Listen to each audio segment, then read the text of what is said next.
Pessoal, iniciando então a nossa questão de número 52, ela foi objeto de pergunta no concurso para defensor público no estado do Tocantins, banca examinadora, CESP também.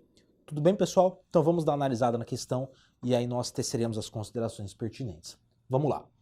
Assinale a opção correta acerca das garantias judiciais no âmbito do direito internacional.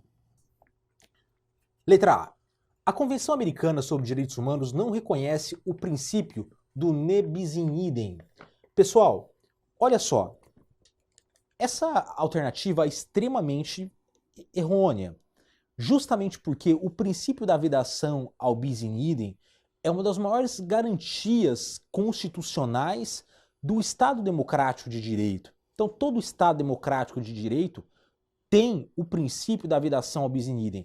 Princípio esse que vem desde a Magna Carta Libertatum, que foi um tratado, foi um pacto assinado entre os barões ingleses e o rei da Inglaterra em 1215. Perceba que esse princípio, então, é muito antigo. E o que seria essa vedação ao bis in idem? Ou seja, ninguém pode ser punido duas vezes pelo mesmo fato. Ora, se eu cumprir uma pena com a justiça, eu quitei essa pena, eu não posso novamente ser punido pelo mesmo fato, a não ser que seja um fato diferente, um fato superveniente, um fato novo. Mas é impossível falar de garantias fundamentais se nós não tutelarmos, vedarmos o bis in idem. Tudo bem? Então, pessoal, vamos chamar a tela. Essa alternativa A é totalmente errada, porque, de fato, a Convenção Americana de Direitos Humanos, ela veda, ela reconhece a vedação ao bis in idem, a dupla punição pelo mesmo fato. B. A Convenção Europeia sobre Direitos Humanos e a Convenção Americana sobre Direitos Humanos prevêem a assistência gratuita de um intérprete aos acusados que não compreendam o idioma utilizado pela acusação. Mas o mesmo direito não é expressamente garantido na Convenção sobre os Direitos da Criança. Pessoal, essa alternativa também está errada. Olha só, tanto a Convenção Europeia, quanto o Pacto de São José da Costa Rica, quanto a Convenção sobre os Direitos da Criança, trazem o intérprete, a figura do intérprete, da interpretação,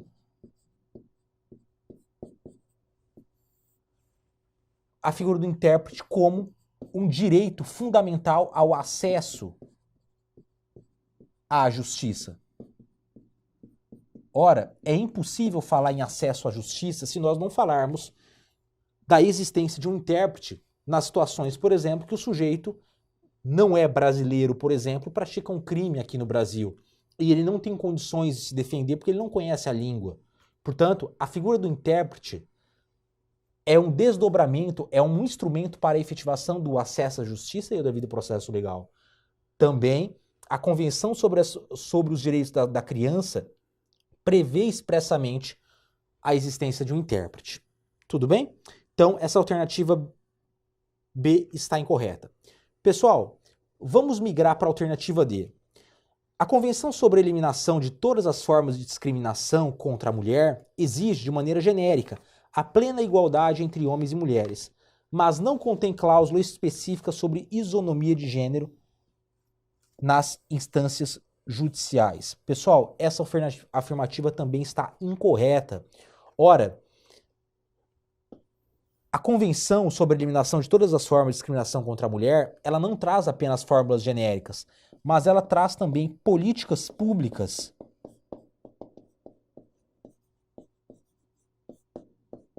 para efetivação dessa isonomia. Como, por exemplo, a ideia da mulher que está em fase de gestação, por exemplo, ter alguns direitos a mais no concurso público. Por exemplo, a mulher que precisa amamentar a criança durante a realização da prova. Essa regra, esse fator discriminatório, na verdade, é uma discriminação positiva, porque dá igualdade de condições, dá isonomia à mulher. Portanto, a própria convenção, ela traz isonomia não só em políticas públicas, mas também quando o assunto é instâncias judiciais, processos judiciais. Portanto, essa alternativa também está incorreta. Alternativa C. A Convenção Europeia sobre os Direitos Humanos permite que à imprensa seja negado o acesso às sessões de julgamento nos tribunais.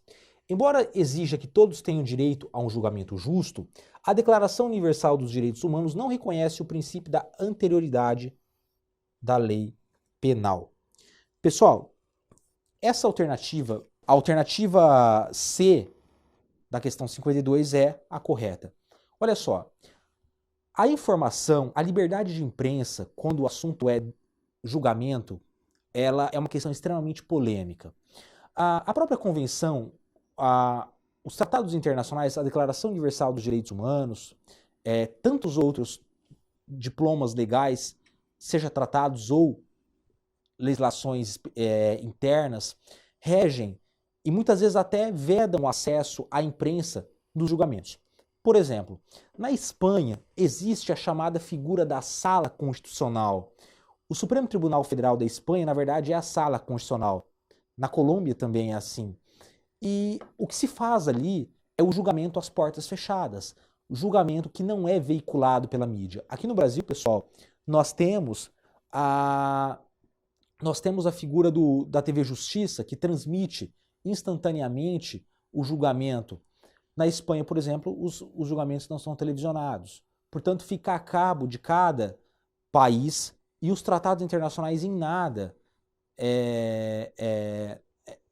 regulam essa questão que é de direito interno. Então, essa primeira parte da questão está correta.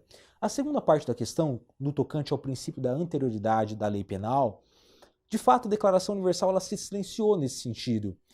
Mas isso não significa que os instrumentos da ONU, que os tratados internacionais em nível de ONU, não reconheçam o princípio da anterioridade da lei penal. É claro que existe, mas a Declaração Universal não trouxe isso expressamente.